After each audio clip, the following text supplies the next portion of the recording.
여러분은 세상에서 뭐가 제일 중요하세요? 이렇게 물으면 또 다 들어서 건강 이렇게 할 거예요. 그보다 또 두 번째 더 중요한 거. 그러면 또 머릿속에 창피하지만 돈이지 뭐. 이렇게 또 하실 거예요. 돈이 있어야 돼요. 건강이 있어야 돼요. 그렇죠, 여러분. 근데 그보다 더 중요한 것은 생명 아니에요? 건강도 생명 안에 있는 거잖아요. 물질도 생명 안에 있는 거잖아요. 그래서 우리 모두가 겉으로 보기에 이건 정말 나에게 중요한 거고 꼭 있어야 돼라고 생각하는 것들이 그렇게 소중한 것들이 이렇게 있어서 그에 많은 시간과 에너지를 쏟으면서 치중하죠. 그러던 분은 명예욕이라는 게 있어요. 나라고 하는 거 명예. 누가 나를 좀 알아줘야 되는데 안 알아주면 괴롭고 막 이런 거. 그런 것도 있어요. 근데 우리 하나님께서는요, 뭐를 가장 중요시 여기시냐 보면은 우리의 믿음이에요. 믿음은 하나님과의 우리 관계에서도 중요하지만은 대인 관계에서도 믿음이에요. 제 아무리 좋다는 사람이 있을지라도 못 믿는 사람이 되면 끝나요. 그렇습니까? 안 그렇습니까? 아무리 성공적인 사람이라도 그 사람 믿을 수 없으면 끝난다고요. 옆에 가까이 이웃집에 살아도 나하고 니하고 믿을 수 없는 불신이 생기면 그냥 벽치죠. 왜냐하면 더 가까이 갈수록 불행한 일이 생길 테니까요. 그래서 세상에서 가장 중요한 게 뭐냐고 이렇게 성경적으로 들어서 묻는다면 이 믿음은 신뢰입니다. 신뢰. 그 고정값이죠. 흔들릴 수 없는 거예요. 그러니까 부부간에도 신뢰가 깨지면 가정 끝난 겁니다. 그래서 주례할 때마다 저는 하는 말이 있어요. 남편과 아내 관계에서 다른 거 하지 말고 둘이 믿는 관계를 잊지 말아라. 신뢰를 깨지 마라. 여러분의 가정은 안전합니까? 그래서 또 교회도 마찬가지입니다. 교회 안에서의 성도 간의 믿음, 신뢰, 목사와 성도의 신뢰. 이 신뢰 깨지면 그 교회에서 몸담고 있는 것이 재앙이에요. 무너지게 되어 있습니다. 직장도 마찬가지예요. 직장이 가장 강한 직장은 다른 데 있지 않고 직장과 그 직원끼리의 신뢰의 관계가 돈독한 직장은 강한 직장이라는 거죠. 근데 무슨 조건을 다 갖춰도 신뢰가 무너지면 그 직장은 무너지게 돼 있다. 오늘 우리도 그 부분이 이 성경 본문에 기록되어 있죠. 오늘 성경이 하나님은 공의로우신데요, 너무도 공의로우신데 불의한 자들을 엄히 징계하시겠다. 이것이 25장까지예요.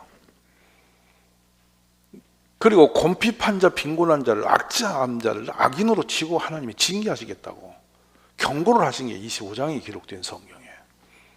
근데 26장에 딱 들어와서 천사들에게 문을 열으라는 거예요. 참 굉장히 중요합니다. 게이트를, 문을 활짝 열어놔라. 근데 그 문을 열린 문으로 아무나 못 들어온다. 근데 들을 수 있는 사람들이 있는데 누구만 들어오냐면 공의로우며 신뢰하는 믿음으로 자기를 지키고 있는 자만 들어오게 해라. 이게 곧 천국이죠. 하나님은 천지의 주제시며 창조주이심을 믿습니까? 그리고 우리 세상이 다 모든 걸 속여도 하나님을 속일 수 없죠. 그러니 너는 알라, 오직 너 하나님 여호와는 하나님이시요 신실하신 하나님이시라. 그를 사랑하고 그의 계명을 지키는 자에게는 천대까지 그의 언약을 이행하시며 인애를 베푸시되 그를 미워하는 자에게는 당장에 보응하며 멸하시라니. 여호와는 자기를 미워하는 자에게 지체하지 아니하시고 당장에 그에게 보응하시느니라. 저는 이 중에서 사실 종종 하나님의 축복 가운데 있었던 분들에 대해서 인물사에 대해서 많은 생각을 했어요. 왜냐하면 비슷하게라도 가면 뭐가 될 것 같아서. 막연한 신앙생활이 아니고 하나님이 내버린 사람, 내치신 사람과 하나님이 축복한 사람은 선명하단 말이에요. 이게 애매하질 않아요. 근데 이제 이스라엘 사람들이 하나님의 백성으로 선민으로서 가장 존중하고 자랑스러이 여기는 그 이름이 한 분 있어요. 그분이 바로 아브라함이에요. 도대체 아브라함이 75세 갈대아 우루 저 메소포타미아 멀고도 먼 이방 나라에서 조각을 우상 조각을 깎아서 팔으면 공업인인데 그 늙은 나이에 하나님이 부르셨단 말입니다. 근데 그 장면을 이렇게 포로로 그 땅에 다시 그 메소포타미아 쪽으로 포로로 잡혀갔다가 다시 돌아온 이스라엘 백성들에게 믿음이 회복되지 않는 그 이스라엘 백성을 향해서 느헤미야가 설교하면서 그 아브라함을 소개해요. 우리 조상 아브라함이 어떻게 복을 받는지 아냐? 지금 우리는 실패자다. 포로로 가고 가진 것도 없고 지금 다 파산이 되고 겨우 와서 한 것은 이제 그 고레스 왕이 준 그 노비를 가지고 결국에 이제 성전이라고 좀 흉내 내듯이 짓고 성전 같지도 않은 성전, 옛날 성경 비교하면 그러다 이제 성벽을 짓고 놨는데 지금 너희들이 어떤 상태가 돼야지 다시 그 복을 회복될 줄 아느냐라고 하면서 우리 경고를 하면서 정신 차리게 한 장면이 느헤미야 9장에 나와 있는 거예요. 그렇다면 저는 지금 이 팬데믹 시국을 지나면서 성도님들 일반적으로 믿음이 살아났을까요? 죽었을까요? 믿음이 좋아졌을까요? 나빠졌을까요? 교회를 다니던 분들이 믿음이 더 세졌을까요? 심해졌을까요? 이 부분에 대해서 매우 우리가 중요한 질문을 이 말씀을 가지고 지금 대봐야 할 부분이 있어요. 그건 뭐냐면 주는 하나님 여호와시다. 옛적에 아브라함입니다. 아브라함을 택하시고 갈대아 우르에서 인도해 내시고 아브라함이라는 이름을 주시고 믿음의 아비라는 이름으로 바꾸신 겁니다. 그래 주신 이유가 그의 마음이 하나님 앞에서 충성됨을 보셨다. 이 충성됨을 보셨다라는 것이 핫 패스풀입니다. 그러니까 이 중심이 아주 믿음으로 꽉 채워졌다. 그것 때문에 아브라함을 택하셨다. 그리고 그냥 그렇게 택하시고 만 것이 아니라 아브라함과 더불어서 약속 언약을 맺었는데 대단히 중요한 부분입니다. 이 언약 속에 무슨 언약을 맺었냐면 가나안, 헷, 아모리, 브리스, 여부스, 기르가스 족속, 당시에 가나안 땅을 점령하고 있는 민족들의 이름이죠. 그들의 땅을 그의 씨에게 아브라함의 후손에게 주리라고 약속하시더니 그 말씀대로 이루셨으니 하나님은 의로우시다, 틀림없으시다, 약속대로 이루신다, 이렇게 하신 거예요. 그러니까 이 말씀을 들을 때 포로로 완전히 무너져서 믿음이고 뭐고 그냥 정신없이 끌려와서 먹고 사는 것도 급급해진 그 귀환된 이스라엘 백성들은 어떤 생각을 했을까 하는 거예요. 너희가 지금 돈이 문제가 아니고 살고 말고 그것이 걱정이 아니고 우리 조상 아브라함이 택함 받았던 그때 그 믿음의 중심을 회복해야 우리 인생도 회복되는 거다. 이 포로로 돌아와서 아무것도 없는 것이 걱정되는 게 아니라 믿음이 걱정이 되는 거다. 하나님은 믿음의 사람을 찾으시는 거다. 자, 오늘 이 말씀을 여러분 깊이 좀 깨달은 은혜가 있어지면 좋아요. 그래서 지금 하나님의 나라를 견고한 성이 있습니다. 누구도 침입지 못한 성이 있는데 그 성의 문을 천사들아 열어라. 열리면 그 열린 문으로 들어올 수 있는 사람들은 신뢰를 지키는 사람들이다. 신의를 지키는 사람들이 들어오게 된다. 그들을 나라라 표현합니다. 한 개개인이 모아서 들어오기 때문에 한 나라, 믿음의 나라, 이것이 천국입니다. 그런데 이 천국을 하나님이 통치하시는 가장 안전한 나라를 표현하신 것입니다. 우리는 천국의 모형으로 이 땅에서 교회를 지금 운영하고 있죠. 교회 안에 속해져 있어요. 근데 하나님이 택하신 백성들, 구원받은 은혜 받은 백성이 들어와 계신 거예요. 근데 이 안에 들어오셔서도 또 하나 문제가 있는 거예요. 우리들이 신뢰할 만한 그런 믿음의 주체들로 살아가고 있느냐 한 겁니다. 여기서 조금 더 제가 한 발 더 나가면 이웃 간에 여러분은 신뢰 관계를 유지하느냐는 거예요.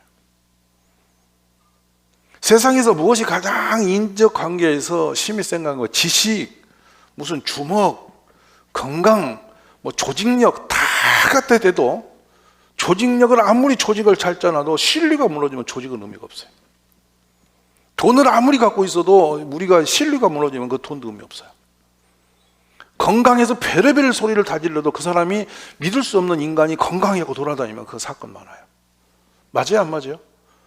결국에는 우리의 모든 인적 관계는 하나님과 우리 관계뿐만 아니라 사람과 사람의 관계도 전부 다 신뢰가 무너지면 끝나는 거예요. 그래서 사단이 영적으로 분석하면은 하나님과 우리 사이도 사람과 사람 사이도 사단이 뭔가를 역사를 해서 불신을 하게 만들면 그건 깨집니다. 그러니까 결국은 말을 갖고 다니면서 이웃을 불신시키는 것이 참소한다.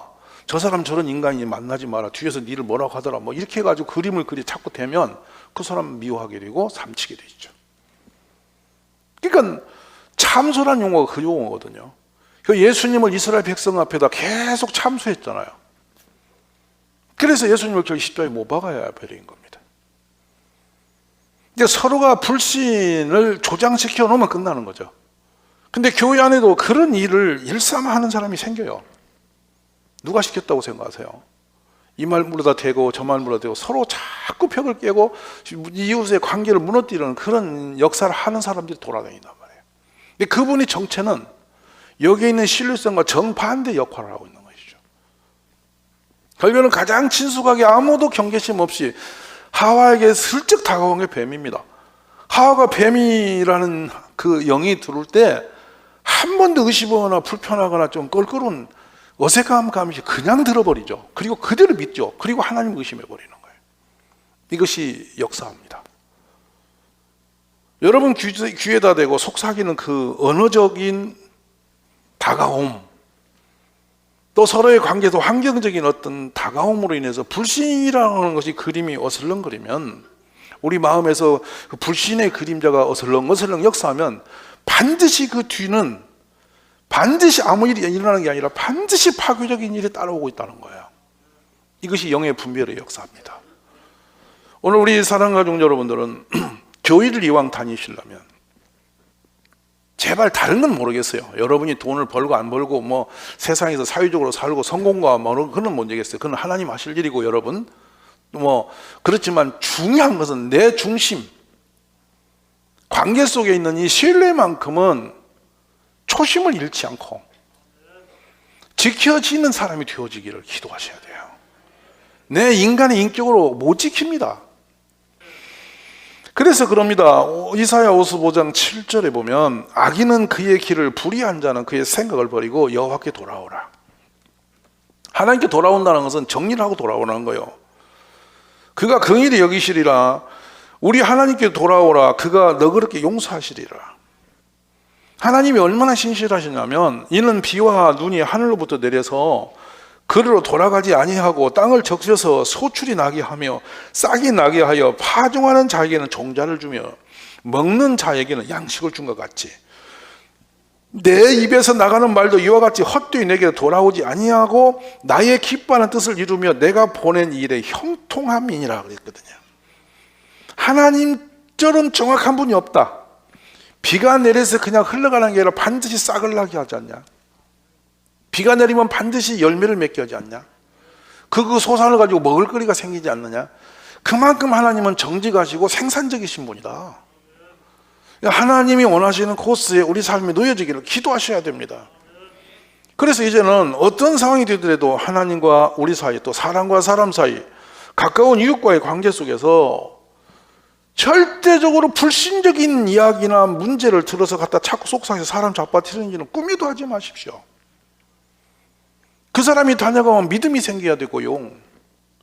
그 사람이 다녀갔던 이웃과 관계가 살아나고요.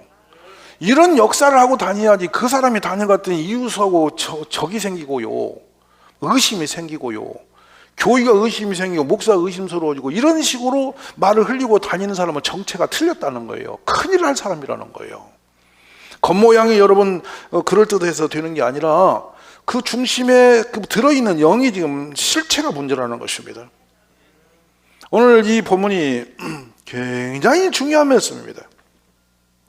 하나님 우리를 불러들이실 건데 천사를 통해서 문을 여시고 하나님 나라를 열어놓으시고 불러오신다는 거죠. 근데 불러오는 사람은 신뢰할 만한 사람, 믿음을 가진 사람만 오는데, 그래 부른 사람들이 뭐라고 하냐, 들어와서 하나님을 어떻게 부르냐 봤더니 아버지라고 부른다는 거예요. 어이 끔찍하님, 여러분 어떻게 천지를 주재하신 왕 중의 왕이신 하나님을 아버지라고 감히 부르면 하나님이 이게 이렇게 되는데 바로 너는 내 자녀라 이렇게 이야기를 하신다는 거예요. 이런 축복이 우리에게 있어요. 이 관계가 깨지지 않기를 기도하셔야 됩니다. 그 창세전에 그리도 안에서 우리를 택하사 우리로 사랑 안에서 그 앞에 거룩하게 하고 흠이 없게 하시려고 그 기쁘신 뜻대로 우리를 애정하사 예수 그리스도로 말미암아 자기 아들들이 되게 하셨으니 이는 그가 사랑하시는 자 안에서 우리에게 거저 주시는 바 그의 은혜의 영광을 찬송하게 하는 것이다. 이미 자격이 없고 밖에 있던 우리들을 그 긍휼히 여기서 택하고 부르셔서 자녀 삼으셨다.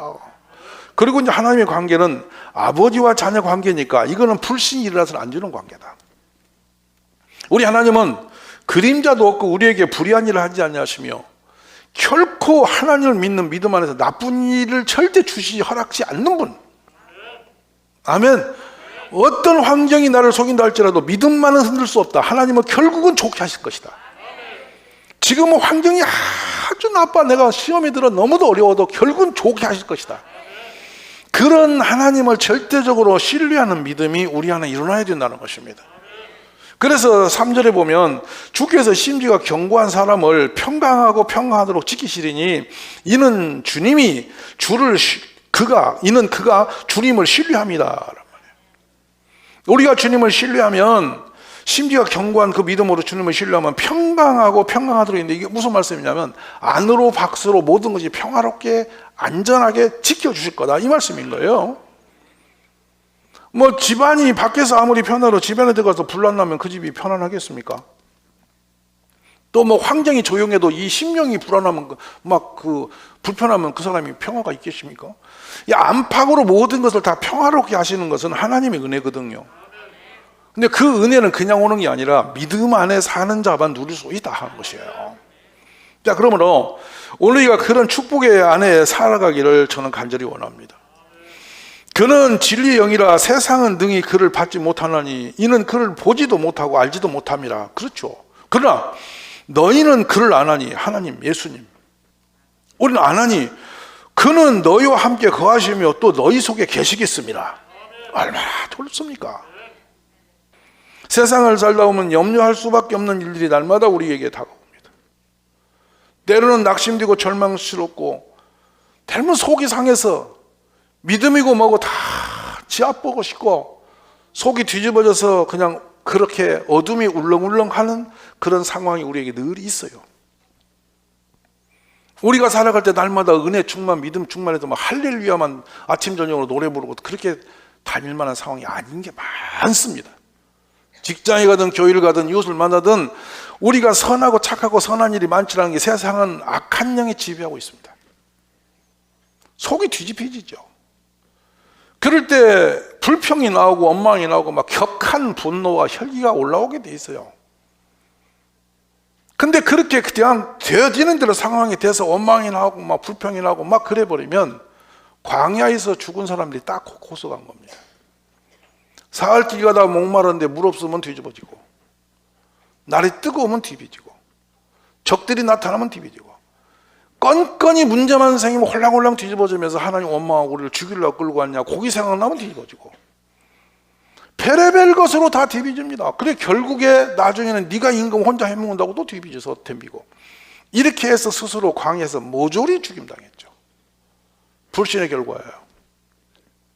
주님 앞에 어떤 일이 있더라도 여러분, 우리는 믿음이 있으니까 걱정거리고 염려거리고 오더라도 염려를 내놓고 기도를 앞서고, 또 마음이 상해도 원망보다는 감사로 일어나고, 이렇게 힘이 든데 무슨 기도할 마음이 있겠습니까? 마음이 답답하고 상처받으니 누가 슬픈 일을 당하고 그러면 기도할 마음이 생겼습니까? 그래도 믿음으로 일어나서 기도를 하는 거이고, 포기하고 싶을 때 무릎을 꿇고 아버지 이름을 부르면서 눈물로 매달리는 것, 그것이 신앙입니다, 여러분. 감사할 수 없는 환경, 상황에서 마음이 갈기갈기 찢겨질 때 아버지 앞에 주님은 아시지 않습니까? 아버지는 아시죠. 이렇게 나아가서 모든 근심, 염려 뒤로 내어놓고 염려하지 말고 모든 일에 기도와 간구로 우리 아픈 문제를 기도거리 삼아서 하나님께 감사함으로 아뢰면 우리 하나님께서 우리를 지켜주실 것이다 말씀하는 겁니다. 신명기 32장 4절의 말씀이 그는 반석이시니 그가 하신 일이 완전하고 그의 모든 길이 정의롭고 진실하고 거짓이 없으신 하나님이시니 공의로우시고 바르시도다. 오늘 하나님은 높은 데 거주하는 자를 낮추시며 솟은 성을 헐어 땅에 엎드리되 진토에 미치게 하였도다. 발이 그것을 밟으리니 곧 빈궁한 자의 발과 곰핍한 자의 걸음이리로다. 하나님은 언제나 약한 자 편에 계시며 상한 자를 붙드시는 분이십니다. 시편의 기자들은 아플 때 이런 시의 노래를 부르며 기도했습니다. 여호와여, 나의 원수들로 말미암아 주의 의로 나를 인도하시고 주의 길을 내 목전에 곱게 하소서. 여호와여, 주의 도를 내게 가르치시고 내 원수를 생각하셔서 평탄한 길을 나를 인도하소서. 아침에 나로 하여금 주의 인자한 말씀을 듣게 하소서. 내가 주를 의뢰하나이다. 내가 다닐 길을 알게 하소서. 내가 내 영혼을 주께 드림이나이다. 놀랍게도 시편에 고백한 모든 기도자들은 뒤에 하나님의 위로와 은혜가 있었습니다. 응답이 있었습니다. 하나님은 믿으실 만한 분이십니다. 누구든지 사람 앞에서 나를 시인하면 나도 하늘에 계신 내 아버지 앞에서 그를 시인할 것이요, 내가 만일 내 입으로 예수를 주로 시인하면 또 여호와 하나님께서 그를 죽은 자 가운데 살리신 것을 내 마음에 믿으면 구원을 받으리라. 너희 믿음의 확실함은 불로 연단하여도 없어질 금보다 더 귀하여 예수 그리스도께서 나타나실 때에 칭찬과 영광과 총기를 얻게 할 것이다. 얼마나 놀랍습니까? 오늘 이 축복의 하나님이 여러분 앞에 찾아와 주시기를 바랍니다. 말씀을 마치면서 한 고백을 들으십시오. 내가 앞으로 가도 그가 아니 계시고 뒤로 가도 보이지 아니하며 그가 왼쪽에서 일하시나 내가 만날 수 없고 그가 오른쪽으로 돌이키시나 피울 수 없구나. 그러나 내가 가는 길을 그가 아시나니 그가 나를 단련하신 후에는 내가 순금같이 뛰어나오리라. 사랑하신 여러분, 가족이 그를 버리고 다 떠났습니다. 그리고 죽었습니다. 위로를 받아야 할 친구들이 찾아와서 그의 근본 숨고는 죄를 끌어내라고 얼마나 혐오스럽게 거룩한 성령의 말씀을 끌어다가 그를 되칠 때 그는 정말로 살 희망이 끊긴 사람입니다. 기도도 믿음도 미래에 소망이 있어야 갖는 것이죠. 근데 욥은 모든 걸 다 잃어버렸습니다. 다 끝났습니다. 재물도 건강도 가족도 인생의 희망도 미래도 다 끝났습니다. 그래서 잿더미에 앉아서 썩어가는 살을 기와 조각으로 긁고 있습니다. 네가 언제까지 신실하겠느냐? 너 믿는 하나님을 욕하고 죽어버려라. 이게 아내의 마지막 이야기였습니다. 다 모든 것 떠나버린 그가, 다 끝나버린 그곳에서 주저앉아서 외친 말이 오늘 본문의 이 말씀인 것입니다. 내가 가는 길을 주가 아시나니 주가 나를 단련하신 후에는 내가 순금같이 뛰어나오리라. 다 끝장나버린 그곳에서 그래도 하나님에게 희망을 거는 사람입니다. 하나님만은 아신다.